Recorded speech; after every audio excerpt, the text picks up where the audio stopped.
Good evening, everyone. This is a webinar or presentation that we've put together to give you the results of the archive survey that we conducted over the summer. And if I can just put it into context as to why we did this, we being Hampshire Archives Trust, is because we'd started to get a number of grant applications in from local history societies and others, which were along the lines of, I want to do something to put my archives up on the web, or I want to know how best to catalogue the archives that I've got. Can you give us some help and guidance and money? And we felt, well, that's great. Happy to support anything that makes archives more accessible to the public. But what we didn't want to do was to find we ran out of funds and couldn't support all of the activities that people wanted us to perform in the county. So we think from those inquiries that we'd had, there's a lot to be found out about what archives people hold in the community and what level people are with what they're doing. So David Sperling, who is going to be speaking first this evening, who is a trustee and with a considerable background in business and has done a number of surveys in the past, led on this for the trust. We employed a consultant to help us with the tech side of things, Jack Latimer, who will speak second. And then finally, I'll come back in again at the end and talk a bit about grants and how the Hampshire Archives Trust handles applications for grants and indeed what sorts of things we fund. So I will say no more at this point, I think, but hand over to David Sperling. He's got his lead slide up on the screen as we're looking at it. So enjoy the evening and enjoy hearing about what you're all doing actually and what you've got in terms of quantities and what sort of level you're all operating at. So I will hand over to David without further ado. David, if you'd like to lead off from here.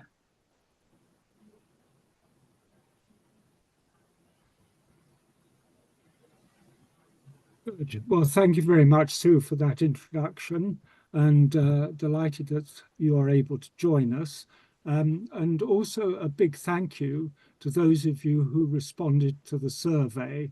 I hope it wasn't too onerous. What it enabled us to do was to understand the extent of Hampshire archives and also the extent to which these archives are catalogued, digitised and made accessible to the public, and also importantly how in fact you're managing now. And so the first step was to an extensive exercise of actually finding who had archives in Hampshire, and we managed to find an incredible number. We found it in fact sorry, my screen has frozen. Right, apologies for that. We found no less than 200 people to contact, ranging from the Museum of the Royal Navy down to the Friends of Basingstoke Canal. Now, I am no archivist, so we recruited two experts to assist us. You've already heard Jack Latimer, who's made an invaluable contribution to the survey, and he's Managing Director of Community Archives. Community sites.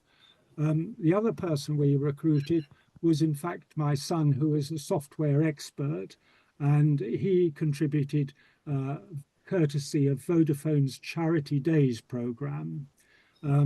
Just for interest, he honed his skills. This is one for you, Graham, if you're here, on an early GPS in the Gobi Desert. This is him on a very cold day on the Peking Paris Rally. At an early stage, we decided on an online questionnaire using Jotform. And Jotform collates the data in this format. Sorry about this, we seem to have a problem with, right. So it collates it in this format, and we were able to download this information to a spreadsheet, and it looked like this. Which meant that all three of us could actually operate through OneDrive on all the data that was available to us. We then had a quick check on who we were going to talk to, and we started with local history groups, unsurprisingly. And we realized that, in fact, at the start, probably the biggest archive holders who were also the most organized were, of course, the local record offices. So clearly they didn't need our help, probably we needed theirs, and so we excluded them from the survey. And so apart from the local history groups, we also went to small museums. And for instance, the brilliant Brickworks Museum at Swanwick, thoroughly recommend it, and also specialist interest groups. These are like the, say, the watercress line. And we also included amateur archaeological societies such as WARG, the local group in Winchester. We did think whether we ought to approach businesses, but we thought that was a bigger job and maybe something for the future. Now, with an online survey, we needed somebody to help us attract people, and we managed to get our president, Nigel Atkinson, to assist, and he wrote a letter which seemed to work very well, because to date, we actually have had 55 responses, which I think a 25% response rate was pretty good for a 35 question questionnaire. The questionnaire itself, as those who've taken part in it will know, is split into three different elements, starting with the person and the organization, and then the main element, the organization of the archives, and then such data as number of items in the archive, the degree of cataloging, digitization, and accessibility, and as I said, how they manage now. And we also asked about the future. What was their interest in software? What was their interest in training? And what was the biggest challenges that they faced? And that was extremely useful to having that free entry information. Now for the heavyweight statistics. We asked how many items were in their archives. Not an easy thing to answer, but everybody made a good fist of it. And this was the result. Now, I ought to comment on some of those items. The item on photographs, the museum, the Royal Navy contributed over 2 million items to that catalogue, and 700,000 documents as well. Interestingly, NewsQuest, who own, of course, such titles as the Hampshire Chronicle and other local titles, have an amazing archive in Weymouth, contributing 1.75 million items, no less. And the Hampshire Cultural Trust contributed 100,000 of those archaeological documents. All this made up to a magnificent nearly 6 million items.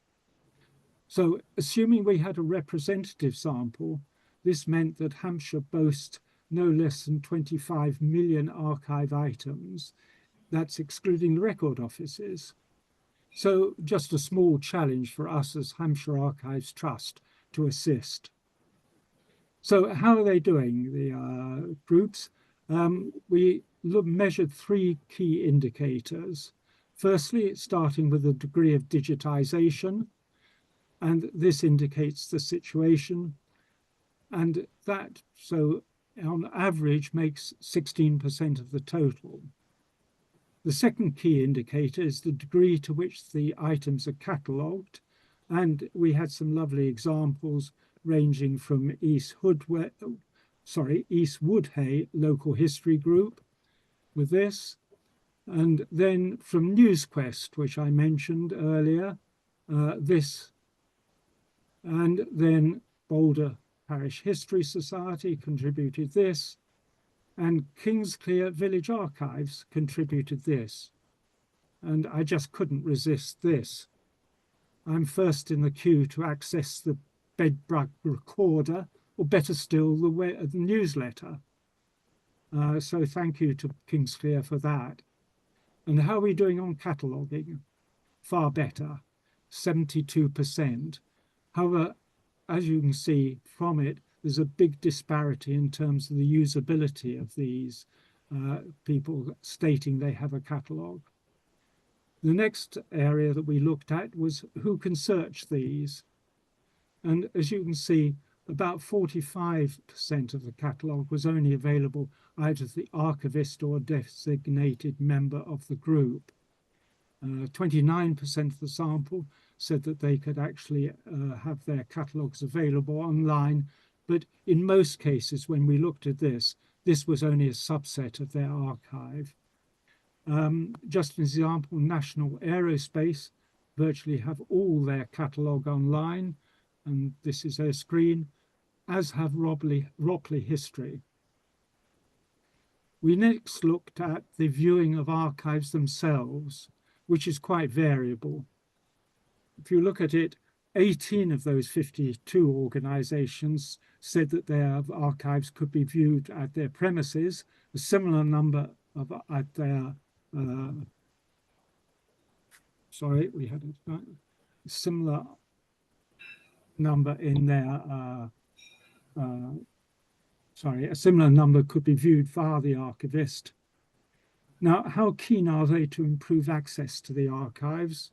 This shows the level of satisfaction of their archives, access to the archives, and that shows that, in fact, no less than 63% of organizations think it important or very important to improve accessibility. We also asked them how they manage now, and if you look at it, most used a combination of digital folders and Microsoft Word and Excel spreadsheets. Of specific software, the picture was like this. In respect of the ability to access archives, we offered the following options. And 2/3 of the respondents said they displayed a selection of the content of their website on their website. And this is the amount that they used of 55%, and 5 of them responded that they had a searchable online catalogue which didn't display copies of the digital files. An equal number had the same for the next series of. So they could display copies of their digital files, but again, only a selection of them. So anyway, hopefully that gives you an overview of it. One of the things we haven't seen any comment at all in the free-form responses was any reference to social media. And we looked specifically at comments on Facebook, Instagram, and Twitter, and they didn't appear at all. So my question to you is social media an archive or is it not? On that note, I'll hand over to Jack for the next section.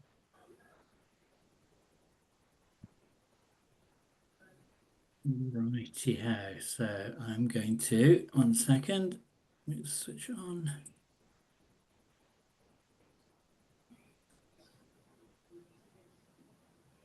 Can you all see that slide? You're all muted, Thank so you, I Jack. can't hear, but I will see him. I'll see him soon. I can see it, so I will take it for you. Excellent, fine. Okay. All right. Well, hello to you all. I'm going to, in about kind of 15 minutes, I'm going to kind of talk you through, I guess, my take on some of the kind of survey results and some of the issues raised and some possibilities for kind of ways forward. My take is informed by two things. One is I'm very involved with there's an umbrella organisation called the Community Archives and Heritage Group, which tries to promote and support community heritage organisations around the UK and Ireland. I do that in a voluntary capacity, but I'm on their committee and help them create resources. So I have a lot of kind of contact with kind of community heritage groups through that. And secondly, I also kind of, as my kind of day job, I run a company that does websites and cataloging software for community heritage groups. So I get a lot of contact with the kind of nuts and bolts of people's issues through that. So I may be kind of speaking more to the kind of, I don't know, the volunteer run groups or the lower budget groups amongst you in the things I say. So if this is all old hat to you, bear with me. So I'm just going to talk very briefly on these sorts of topics. Particularly the first two, I'll be very brief, digitization and storage and backup, because my sense is that there were kind of, less issues emerging from that.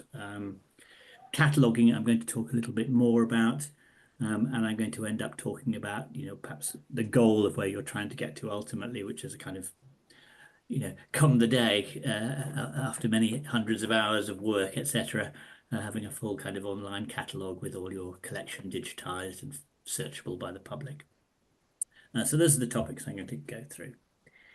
Let's just start off the digitization now. There's a slightly kind of, as David said, kind of, if you look across the whole of Hampshire, then you've got kind of only 16% of the content of the whole of Hampshire has been catalogued, but that's because there's some vast collections that have a lot of uncatalogued material in them. Most of you kind of reporting individually, on average, said, you digitize about 41% of your photos. So some of you might have digitized 10%, some of you might have digitized 80%, but it's about 40%.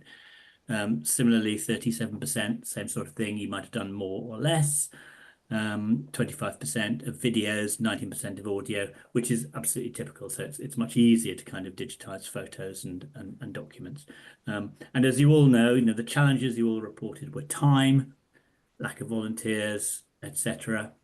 And it seems to me fairly encouraging that, if you're on the road to kind of digitization, then you're on the right track, and it's just a matter of keeping going. Ways that you can speed up. There are, as you know, and you might get a grant for this, there are kind of digitization services that will kind of bulk digitize things for you. And I mentioned Towns Web Archiving because it actually has a community grants program, so it will actually kind of help through organisations a year by giving them sort of, the equivalent of £3,000 worth of their services or something like that. So that's a possibility if you can't get a grant to help. One thing that a lot of groups find is helpful is just switching to a faster scanner. If you think about a flatbed scanner that has to move slowly across the kind of the document and back, whereas if you get an overhead photo scanner, that's a second to kind of snap the photo. So you can see a woman there kind of with a photo scanner in front of her from the Yorkshire Dales archiving groups. That's helped them hugely. And then record offices can sometimes help with kind of hard to digitize items like large maps and documents. But by and large, my sense is that with modern equipment, even low budget equipment, you can digitize to the right standard. So lots of people have legacy kind of fuzzy scans, or scans that are too small. But by and large, I suspect most of you are kind of on the right direction. Similarly, actually, with backup and storage, I mean, this again, it's just a kind of an average. 44% of you, on average, were kind of satisfied with the way you were storing your archive. So some more satisfied, some less satisfied. And I guess you might be talking both about your physical archive and a digital archive. Digital archiving is digital backup and storage is getting easier thanks to the cloud. And I think we kind of found that a percentage of you were still using a local computer as a backup. Most of you are either using, almost all of you had some sort of a backup. Either you were backing up onto another computer somewhere, or you were backing up into the cloud. The cloud is very helpful. I did a survey of kind of backup systems among the Community Archives and Heritage Group recently last year. And the horror stories were all either about hardware failure, so that's a particular hard disk suddenly failing, or human error. So that's somebody inadvertently kind of overwriting the master copy with the backup rather than the other way around. So the things that probably help are, I think the cloud comes to the rescue there because it will hopefully automate what you're doing. And normally systems have some sort of automated syncing system. If you're backing up onto a local computer, I would try and get an automated syncing system in place to avoid those human errors. And if you've got problems with your physical storage, the record office is the place to ask. And that's backup and storage. Cataloging. Now, again, this is a per group average as opposed to kind of Hampshire wide. most of you appeared to be about kind of 50% through cataloging your collections. But people mean a great deal of different things by cataloging. So by and large, where a lot of people tend to start off is they inherit a kind of room full of stuff, and they sort it physically into kind of different boxes or different folders or different ring binders. So it goes into groups of stuff. And then they might write up a list of those groups. And that's absolutely fine in itself, a great deal better than nothing. It's pretty close to what the record officers do with large volumes of material. However, the issue is sometimes that you might have a kind of group for, one box for stuff about pubs and another box for stuff about famous people. And it's not long before you have a photo of a famous person who owns a pub. And then what box do you put it in? Or equally, you end up with a lot of duplication because one volunteer 3 years ago got a copy of that photo and put it under famous people. Another volunteer 3 years later got the same photo and thought, oh, it belongs in pubs. They never spotted the duplicate. So that's the sort of things that can happen like that. Another group of you, large percentage, if you have a collection of digital files, you do something analogous. You basically put them into folders in a computer. And again, you have the same issue. By and large, you have one digital file belonging in one place in a folder. The issue there slightly tends to be more that you have loads of things with file names, but nothing has a title. And you can imagine at the point where you wanted to make your catalogue searchable online on the web, you actually need something for the search engines to search. The thing they'll look for is the title of the web page, the title of the catalogue record. So if you just have a file name, that's limited. About 12% of you reported having a word processed list of the items in the archive. I'll talk about that later.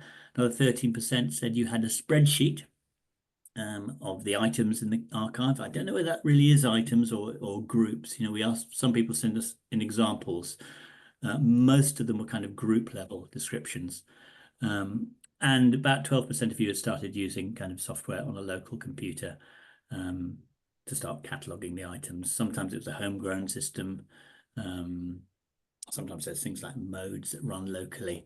And then some of you reported kind of using kind of online cataloging software as well. What I guess you might be aiming for ultimately is an item-based system. So this is what it can get laborious to do, but basically what you're aiming for at some point is to get, if you want to do digitization and you want to get an online catalog, is to get down from the kind of group level descriptions to item level. And this is a very simplified example, but just to kind of talk through the issues row by row. Obviously, you've got a reference number in the left-hand column, and just notice it's 0 padded. So you don't just do 1, 2, 3, you do 0, 1, 0, 2, because that will keep the ordering as you get into the bigger numbers.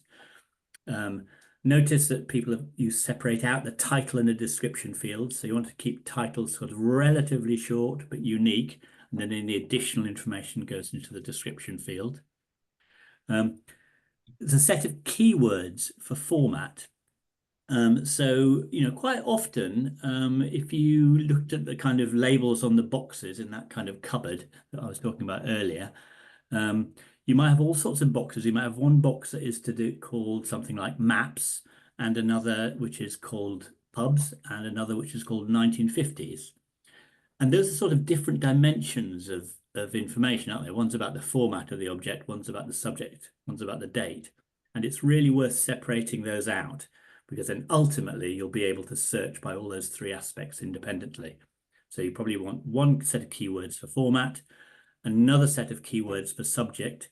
And notice that if you do subject by keywords rather than in boxes, you can then actually have things belonging to multiple subjects, the equivalent of multiple boxes, trade unions and factories separated by a comma. And finally, we've got kind of date, which should be recorded in a consistent format. And then the key thing is a file name, because if at any point you want to kind of import your catalog into anything, you need some way of tying together the digitized file with the catalog record. So that's just maybe where you're heading.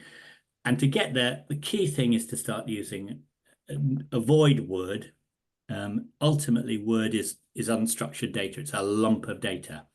And if you need to get something to a database, you need it all kind of divided up. So all the information is in different kind of cells. So you should start using Excel rather than Word if you can.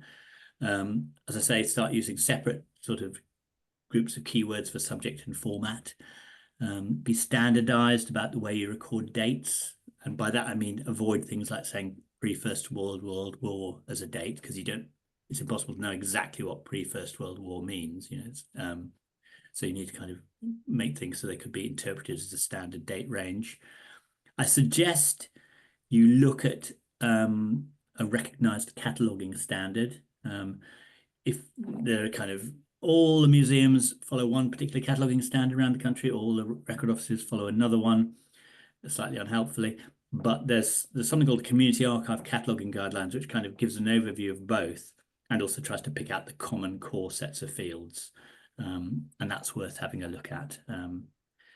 And one thing which would address time is, particularly for those of you with kind of large digital collections that have never been kind of catalogued on an item basis, is I would start looking at AI, because nowadays, I mean, I was, looking at this on what's called a digital asset management system called Resource Space yesterday, and there's other systems for photographers.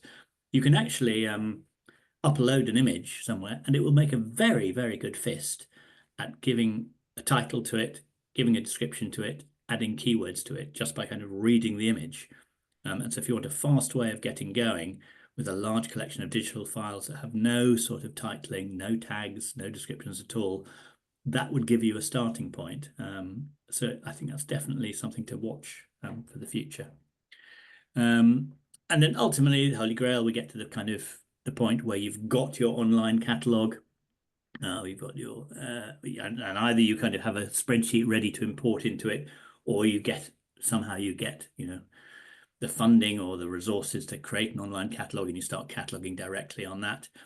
I'm not going to say anything about that because David's going to talk about kind of a toolkit they're preparing for that. So I won't talk about specific software, but basically, the things you're going to be thinking about are cost.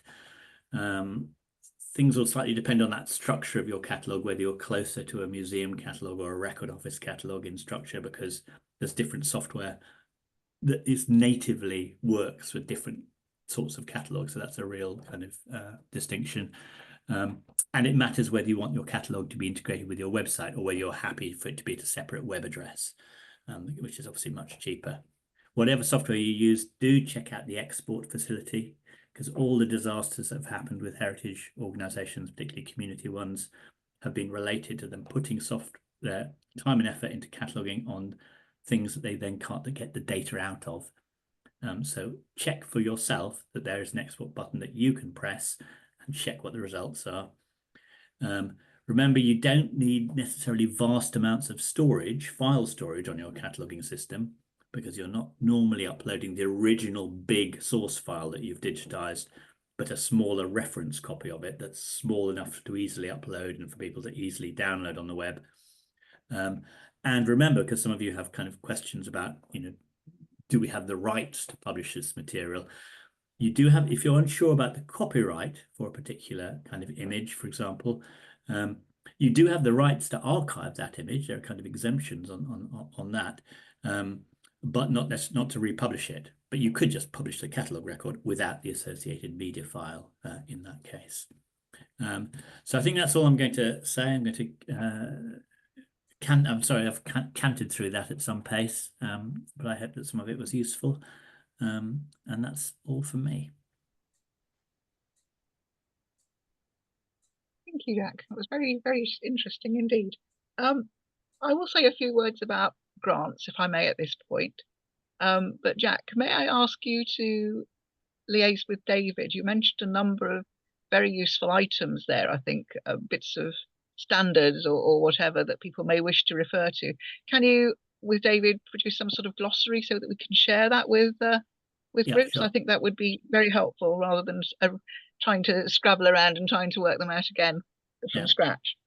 So, as I said, I'm Sue Walger. I'm the Secretary of the Hampshire Archives Trust and a trustee, of course.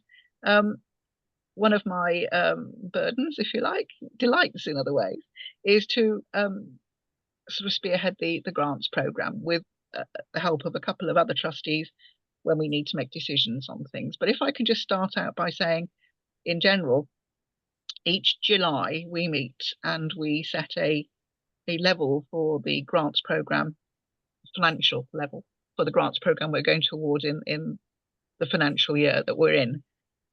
That's usually dependent on how much money sits from our income from investment. It also depends a little bit on what past performance has been. So we know roughly how many organisations have come forward asking for grants and what the monetary value of those is if we were to award them all. This year, our financial limit is £20,000. We normally get a number of different organisations coming forward with the projects that meet our criteria, and they can vary between about 10 or 20 applications a year. It's been dwindling a bit. I think we picked, when we started doing this back in 2018, I think we had a sort of unleashed quite a demand, and we were handing out more money and receiving more grant applications than we were expecting. So if I can just say a little bit about the sorts of grants we award, or what sort of grants you can apply for. We have 3 strands of grants to start with. We have a small grants envelope, which is for bids under £500. That's a fairly light touch bureaucratic exercise. There is a form to fill in. There's always a form to fill in, isn't there, these days? And if you go to our website and go to the grants tab at the top of the page, it will tell you all about what our criteria are and more, and also how to download the form to fill in and return to us. Small grants, we usually make decisions on within 2 or 3 weeks. We have a grants group of about 3 or 4 trustees who meet, read through those applications and make decisions, and then they're ratified later by the full board. The bigger grants, which are over 500 but under £10,000, those are decided twice a year when we meet in January and July. And those are a little bit more bureaucratic because you understand we're a charity, and one of our main concerns is to ensure that public benefit is achieved, and we need to be sure that the people applying for grants within that category, we go through due diligence to make sure that they are real places, real organisations, and so on. Those, as I say, we have deadlines. We meet twice a year to decide those. The form is also on that grants page that I mentioned. The third strand is emergency grants, and we're thinking in emergencies. We're thinking actually largely of the record offices where they find an item is coming up for sale and they don't have much time to organise a fundraising activity to raise the money, and often they're quite small sums actually. I mean, the one we helped Hampshire Record Office buy something last year, it was £100, I think. But nevertheless, if you haven't got the money in your budget, you don't have anywhere to go. That can also be applied to yourselves. If something comes up like that, where you need a fast decision, you can also apply within those for a quick decision. And you still need to fill the form in, I'm afraid, but it can be a quick decision, as I've said. I've alluded a couple of times to what our criteria are, and grants are around archives, but no surprises there. Preservation and conservation is one criteria.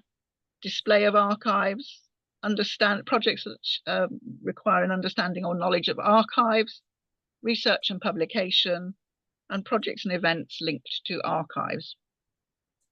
We are, as I've said earlier, are a charity, so we do have to demonstrate public benefit in everything that we do in terms of grant. On the grant page, there is also a contact us button, and you can put an inquiry in about, if you're thinking about a grant but aren't quite sure whether it meets the criteria.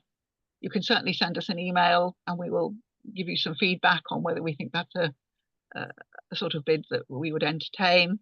And finally, if you want to see what sort of grants we've awarded in the past, towards the bottom of that grants page, you can see there's a little piece on each grant that we've awarded, and you can read up on that. Just above the grants listed at the bottom, there's a search button, and the search button, you can search by the grants that we've awarded can be downloaded or displayed on the screen according to what their purpose was. So that's kind of all I want to say about grants, except to say probably the burning question is your mind. We're here this evening talking about archives and how you catalogue them and digitise them and what help that you guys might need to kind of bring what you're doing up to a standard that you're going to be happy with.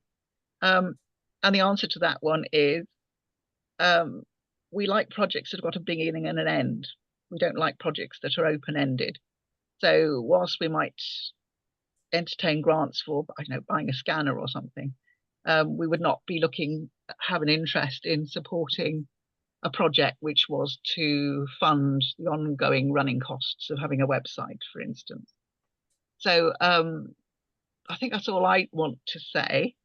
I will end the recording now, and then we'll open a question and answer session if you're happy for me to do that. So here goes the end recording button. There'll be another little Americanized mechanical voice.